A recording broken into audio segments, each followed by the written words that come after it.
Live from NBC 25 in Flint, this is Mid-Michigan Now. Good evening, everyone. I'm Stella Daskalakis. Lawmakers in Lansing are launching a fact-finding review of the proposed Advanced Manufacturing District, or Megasite, in Mundy Township. Last month, it was announced SanDisk, the company which planned to build on the site, was pulling out and no longer investing in the property. That property lies between Maple, Elms, Hill, and Linden Roads and has been in the works for years. Lawmakers now are questioning the state's $259 million investment into the land. Mid-Michigan Now's Courtney Bennett joins us. Courtney, what happened today at the state capitol? Testimony was provided to lawmakers during the Oversight Corporate Subsidies and State Investments Committee this morning. According to some lawmakers on the committee, they are searching to find out why the state has made this investment, and now it sits empty.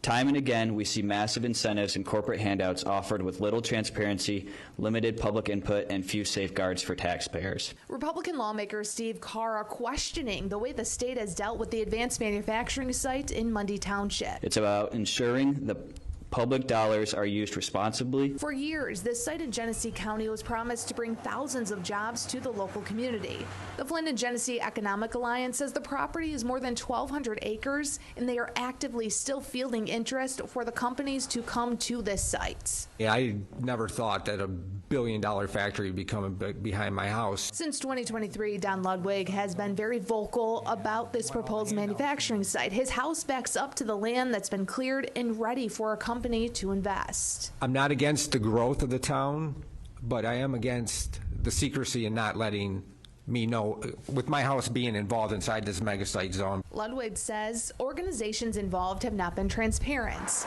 He's also not happy with the way tax dollars have been spent to clear the land. They're not going to bring in any tax dollars for us. We're giving them all our tax money. I think this project, the proposed $6.24 billion from the state has got to be one of the most insane and ridiculous things I've ever seen in my life. Democratic State Representative Dylan Wegla, who is the minority vice chair on the committee, says that money could have been spent on schools and roads. I can look at this and say this makes absolutely zero sense for the state of Michigan to be offering corporations this kind of money without receiving any of the profits that the company and corporation is going to have. Also testifying, Chad Young, the Mundy Township manager, and he says this was not a township project.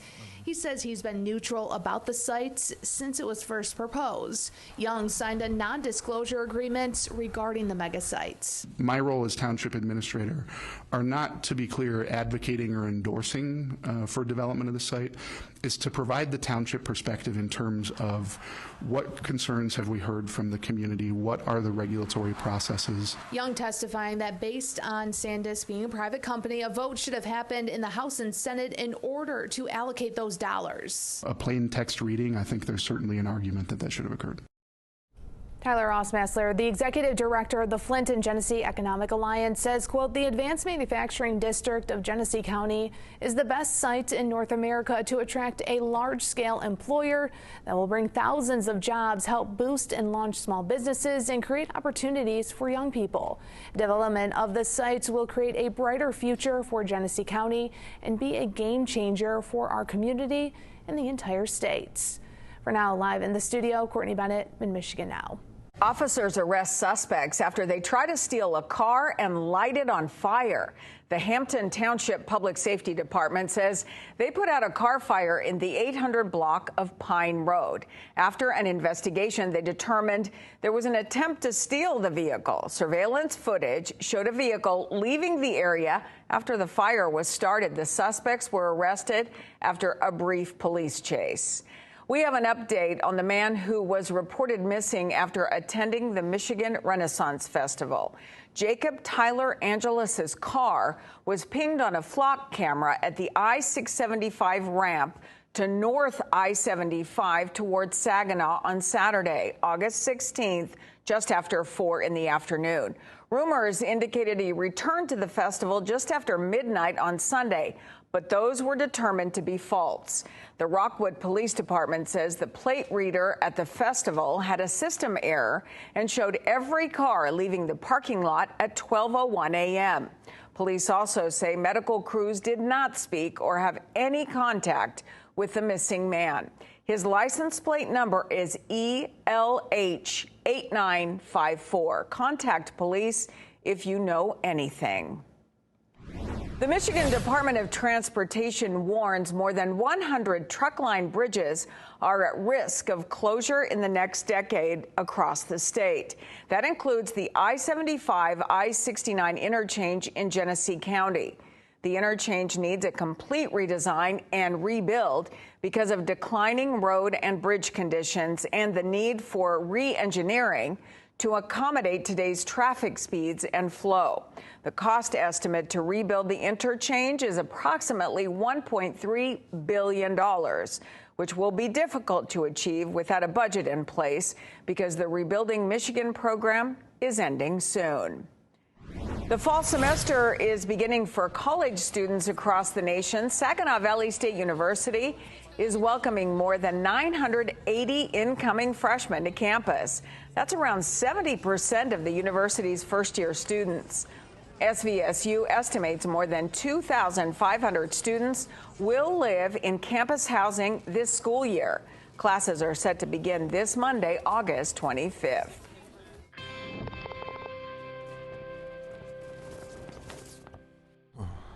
Activities surrounding the Allied Challenge presented by McLaren are ramping up, and Mid-Michigan Now is once again proud to provide special coverage. My co-anchor, Mike Woolfolk, is live at Warwick Hills Golf and Country Club in Grand Blanc Township.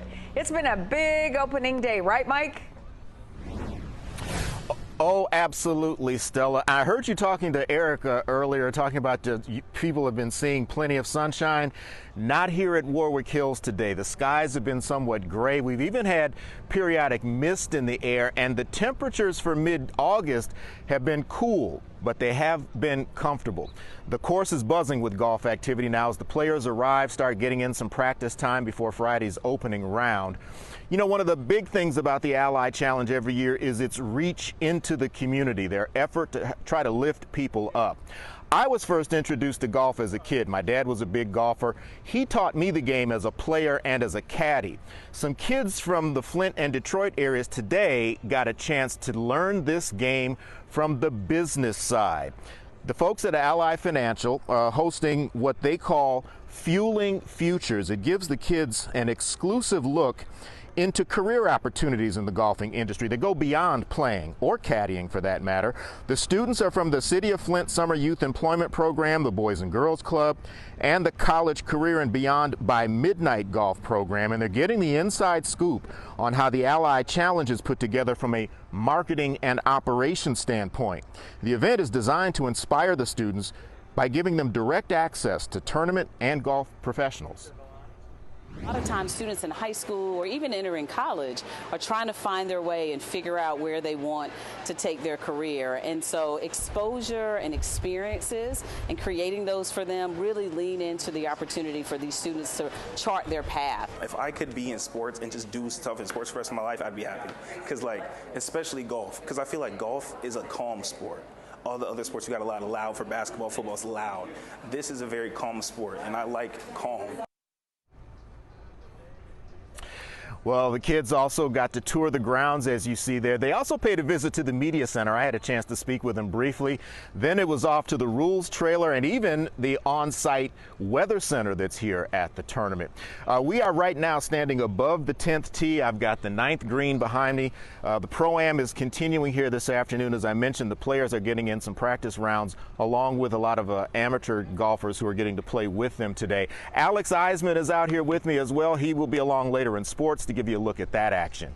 But for now, that's it from Warwick Hills. Until later in sports, I'm Mike Woolfolk. Stella, we will send it back to you.